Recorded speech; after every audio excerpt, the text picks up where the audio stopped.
Hello बच्चों, हम पढ़ रहे थे संभोग की व्याख्या और उनका अध्याय चल रहा था राजद्वार। तो राम का राज दरबार कैसा है, राम का राजद्वार किस तरह का सुशोभित है, राम किस तरह से वहाँ पर दिखाई दे रहे हैं और किस तरह से कोई एक व्यक्ति है वो अपने बच्चे का शव वहाँ लेकर के आया है। तो उसका वर्णन करते हुए आगे हम पढ़ेंगे कि रात्रि के पिछले पहर निस्तब्ध व्यक्ति से जो बोलता प्रारब्ध, उस तरह उसका करुण चित्कार बैठ जाता चेतना के पार। शांत फिर भी राम का दरबार, मौन फिर भी भव्य राजद्वार। कवि गुप्त कहते हैं कि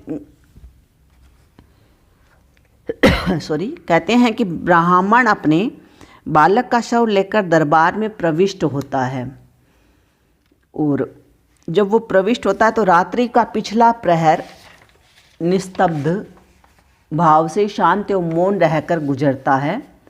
उसी समय व्यक्ति का भाग्य उसे कुछ कहता है। व्यक्ति से जो बोलता प्रारब्ध उसका भाग्य उसे कुछ कहता है। कहने का भाव यही है कि रात्रि का पिछला प्रहर जैसे जैसे बीतता चला जाता है, भोर की लालिमा नए दिन का भाग्य उदित होने को होता है, उसी तरह उस ब्राह्मण की करुण चीख हर व्यक्ति की चेतना को व्यथित कर रही थी। सभी व्यक्ति शांत, उस तरह उसका करुण चित्कार पेट जाता चेतना के पार। शांत फिर भी राम का दरबार। तो राम के दरबार में ब्राह्मण का तीव्र आर्त आलाप गूंज रहा था, लेकिन सभा शांत थी एवं भव्य राजद्वार भी मौन एवं शांत खड़ा था। तो कहने का तात्पर्य है कि राम के दरबार में दुखी ब्राह्मण का प्रवेश राज दरबार के मौन को व्यथित कर रहा था। वातावरण की निस्तब्धता घटना की भयावहता को और अधिक बढ़ा रही थी। राजद्वार शांत एवं मूक भाव से खड़ा था। पूरी प्रजा के बीच मौन पसरा हुआ था। सभी मन ही मन घटना का सच जानने को व्याकुल थे। तो यहाँ आगे अब चलते हैं। फिर यातना उसकी दरारें खोल ला रही थी सृष्टि में भूडोल। भूमि पर अघटित घटेगा क्या, सूर्य निज पथ से हटेगा क्या। तो आगे कहते हैं गुप्त जी कि ब्राह्मण अपने युवा पुत्र के शव को लेकर बड़े आर्त एवं दुखी स्वरों में विलाप करता हुआ प्रवेश करता है। यातना उसकी दरारें खोल ला रही थी सृष्टि में भूडोल। तो प्रवेश करता है उसके इस करुण विलाप से पूरी राजसभा मौन एवं स्तब्ध है। उसके हृदय की पीड़ा मन की दरारों अर्थात दरवाजों को खोलकर बाहर आ रही थी। वेदना के स्वर इतने तीव्र थे कि ऐसा प्रतीत हो रहा था मानो संसार में भूचाल आ गया हो। तो सृष्टि में भूडोल, भूमि पर अघटित घटेगा क्या। जिस प्रकार भूचाल के आ जाने से सृष्टि में सब कुछ अस्त व्यस्त हो जाता है, उसी प्रकार राम के राज दरबार एवं वहाँ उपस्थित सभी के हृदयों में भूचाल की स्थिति बनी हुई थी। कोई कुछ समझ नहीं पा रहा था आखिर ऐसा क्या हुआ है। सभी के मन में एक ही सवाल बार बार प्रकट हो रहा था कि पृथ्वी पर ऐसा क्या घटित हुआ है। भूमि पर अघटित घटेगा क्या, सूर्य निज पथ से हटेगा क्या। और आगे कहते हैं वो फिर कि कोई कुछ समझ नहीं पा रहा था कि आखिर ऐसा क्या हुआ है। सभी के मन में एक ही सवाल बार बार प्रकट हो रहा था कि पृथ्वी पर ऐसा क्या घटित हुआ है। ऐसी कौन सी विप्लवकारी क्रिया हुई है जिसके फलस्वरूप ब्राह्मण इतना शुद्ध है। सैकड़ों प्रश्न सबके सामने प्रकट हो रहे थे। क्या सूर्य अपनी गति भूलकर अपना पथ त्याग बैठा है, क्योंकि यह असंभव है। सूर्य या प्रकृति कभी भी अपने नित्य पथ को नहीं त्यागती। फिर ऐसा संसार में क्या हुआ है जो आज तक नहीं हुआ है। तो मूल भाव इसका ये है कि सभी लोगों के मन में एक ही सवाल उत्पन्न हो रहा था कि राम राज्य में ऐसी कौन सी घटना घटित हुई है जिसके कारण इसकी प्रजा इतनी शुद्ध एवं आक्रोशित है। ऐसा कौन सा कारण है जो एक ब्राह्मण पुत्र के शाप का कारण बन रहा है, जिसके भय से सृष्टि में भूचाल की स्थिति बनाई है। तो भाषा तो सरल सहज है ही और राम राज में संदेह की स्थिति भी बनी हुई है। इस पद में आगे चलते हैं। अब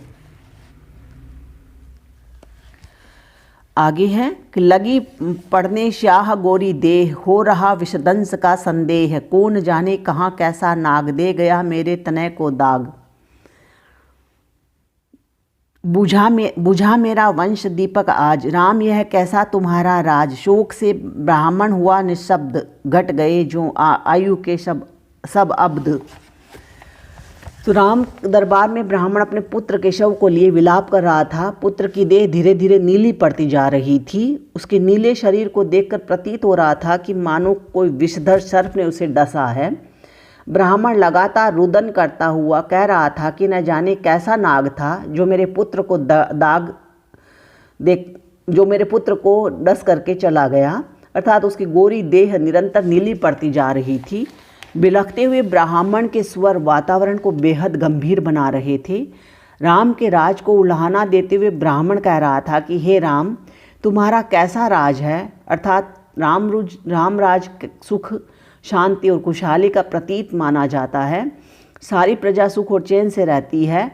इस तरह विलाप करते हुए ब्राह्मण का गला रुंध जाता है और वह निःशब्द अर्थात मौन हो जाता है। तो ब्राह्मण का लगातार विलाप करते हुए बोलना और फिर एकदम अचानक रुक जाना, ऐसा प्रतीत हो रहा था मानो किसी की आयु के वर्ष एकदम से खत्म हो गए हैं। और कहने का मतलब यही है कि रुदन करता हुआ ब्राह्मण का शोकग्रस्त होकर मूर्छित होना, उसकी आयु खत्म होना जैसा प्रतीत हो रहा था। मूल भाव है कि राजा राम के राज में चारों ओर तरफ खुशहाली व्याप्त थी। कोई रोगी, दुखी व भूखा नहीं रहता था। ऐसे में ब्राह्मण के पुत्र की अकाल मृत्यु किसी अनहोनी घटना की ओर संकेत कर रही थी।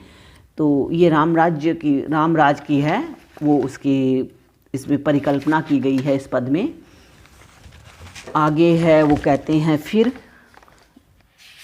गुप्त जी कि प्रजा पर यदि गिरे कोई गाज, दोषी राजा का उठी आवाज।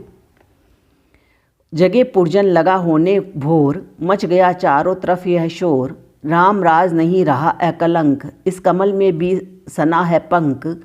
हुआ राजा से कहीं कुछ पाप, क्यों प्रजा पर छा रहा संताप।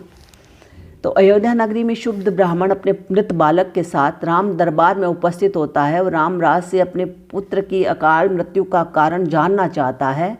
ब्राह्मण का कथन है कि यदि राज्य में रहने वाली प्रजा पर कोई गाज अर्थात दुख या आपत्ति आती है तो यह दोष सिर्फ और सिर्फ उस राज्य के राजा का होता है, क्योंकि माना जाता है कि अगर राजा समर्थ एवं हितकारी है तो उसकी प्रजा हमेशा खुशहाल रहती है। कोई भी संकट के उपस्थित होने पर उस राज्य का राजा उन आपत्तियों से सामना कर प्रजा का रक्षण करता है। फिर ऐसा कौन सा कारण है जिससे ब्राह्मण पुत्र की अकाल मृत्यु हुई। आगे फिर वो कहते हैं कि ऐसे करते करते रात्रि बीत गई और भोर का उजाला सर्वत्र व्याप्त हो गया। सभी नगरवासी जाग गए एवं सबके बीच दुख का स्वर कोलाहल बनकर फैलने लगा। लोग आपस में बातें करने लगे कि अब रामराज की भी कलंकित हो गया है। अभी तक यही माना जाता था कि रामराज से आशय संपूर्ण खुशहाली, लेकिन अब यह उक्ति उलट गई है। अब इस रामराज रूपी कमल में भी अपयश रूपी कीचड़ लग चुका है। कहने का भाव यह है कि ब्राह्मण पुत्र की मृत्यु के कारण अपयश का कलंक राम को लग गया है। प्रजा में चारों तरफ यह शोर व्याप्त हो गया कि अवश्य राजा से कुछ ऐसा पाप हुआ है जिसके कारण प्रजा पर दुख का संताप छा गया है। कहने का भाव यह है कि प्रजा पर आए संकट का कारण राजा का ऐसा कोई कृत्य माना गया है जो संताप का कारण बन गया है। तो रामराज को कमल एवं अपयश को कीचड़ समान बताया गया है। यहाँ पर रूपक अलंकार है बच्चों। आगे है फिर सोचने जनता लगी यह बात, दुख न बीता किंतु बीती रात। मत कहो राजा प्रतापी है, स्वार्थ पर है और पापी है। जब ऐसा है होने लगे उद्गार, तनिक चेता राम का दरबार। मंत्री परिषद इस समस्या पर करे, तब तक की सोच विचार। राजवेद्य करे गहन विषदंश का उपचार।